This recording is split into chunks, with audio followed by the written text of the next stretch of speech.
Birmingham के कागज की एजेंसियां मुसलमानों के पास थीं, लेकिन जैसे गांधी जी ने ऐलान किया कि हमें देश में स्वदेशी आंदोलन चलाना है, विदेशी कंपनियों को बंद करना है, मुसलमानों ने एक एक कंपनियों को उसे उठा के एजेंसियां वापस कर दिया और वो दिन है आज का दिन है, मुसलमान गरीबी के नीचे आ गया। लेकिन आज क्या हमारे साथ हो रहा है कि आज इस देश के अंदर कुछ लोग एक ही फूल को खिलाना चाहते हैं, बाकी फूलों को मसल देना चाहते हैं। अब उस बुलबुल की जगह पर उल्लू आ गया है। जहां बुलबुल नहीं होगा उल्लू होगा। तो कहा शायर ने कि बर्बाद गुलिस्तां करने को बस एक ही उल्लू काफी है, और हर शाख पे उल्लू बैठा है, अंजामे गुलिस्तां क्या होगा। मैं अध्यक्ष जी एक बहुत ही मजलूम कम्युनिटी का हूं और आज बहुत ही सताया हुआ हूं, अनटचेबल हो गया हूं। मेरे बारे में कोई बात करेगा तो मेजॉरिटी कोर्ट ही चला जाएगा। क्या गलती किया हमने, हम समझ नहीं पा रहे हैं कि ऐसा क्यों हो रहा हमारे साथ। हम ही वो लोग थे जिन्होंने इस देश के अंदर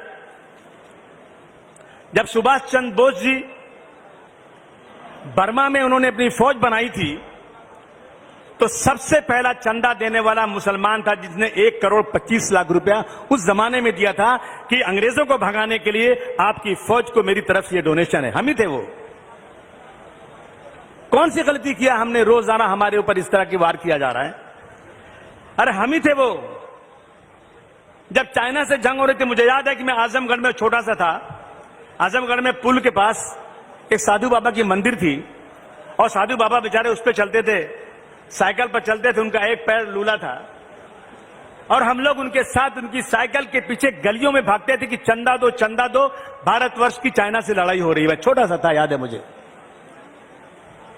लेकिन हमने पढ़ा उसी वक्त हैदराबाद से उस्मान अली साहब ने प्रधानमंत्री को बुलाया, लाल बहादुर शास्त्री जी को कहा कि मेरी तरफ से इस देश को 6 टन सोना, दुनिया का सबसे बड़ा चंदा देने वाला उस्मान मुसलमान था, जिसने भारतवर्ष को चाइना की लड़ाई के लिए मदद किया। तो हम ही थे।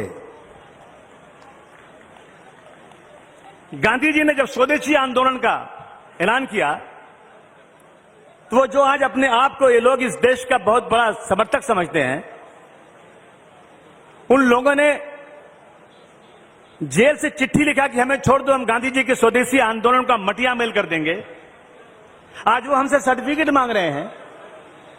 हम ही थे कि मुंबई में रहने वाला मेमन बिरादरी, देश में रहने वाले मुसलमान जिनके पास उस वक्त सनलाइट साबुन की एजेंसी, लाइफ बॉय साबुन की एजेंसी, मैनचेस्टर के कपड़े, मुगल लाइन के जहाज, बड़ी बड़ी कंपनियों की एजेंसियां, बर्मिंघम के कागज की एजेंसियां मुसलमानों के पास थीं। लेकिन जैसे गांधी जी ने ऐलान किया कि हमें देश में स्वदेशी आंदोलन चलाना है, विदेशी कंपनियों को बंद करना है, मुसलमानों ने एक एक कंपनियों को उसे उठा के एजेंसियां वापस कर दिया और वो दिन है आज का दिन है, मुसलमान गरीबी के नीचे आ गया। लेकिन आज क्या हमारे साथ हो रहा है। आज देखिए, आप सिर्फ सत्ता को अपनाने के लिए मजहब का इस्तेमाल कर रहे हैं। ये देश को बर्बाद कर देंगे ये लोग। देश का जीडीपी नीचे हो गया। कुछ लोग, अभी मैं कल पढ़ रहा था अखबार में, चपरासी की नौकरी थी, चपरासी की, बीए पढ़ा लिखा आदमी, एमए पढ़ा लिखा आदमी, पीएचडी किया हुआ, हाईली क्वालिफाइड, लाइन में खड़ा है। क्यों? कि नौकरी नहीं मिल रही है, मैं चपरासी की नौकरी करना चाहता हूं। 70 सालों में सबसे ज्यादा अगर इस देश के अंदर नौकरी छीनी गई है तो इस सरकार में छीनी गई है दोस्तों। इसलिए आज हम लोग जो सत्ता में बैठे हुए हैं लोग, आज ये गांधी जी कातिल की मंदिर बनाने की बात कर रहे हैं और हम लोग आराम से बैठे हुए हैं। गांधी जी ने कहा था हिंदी और उर्दू 2 बहनें हैं।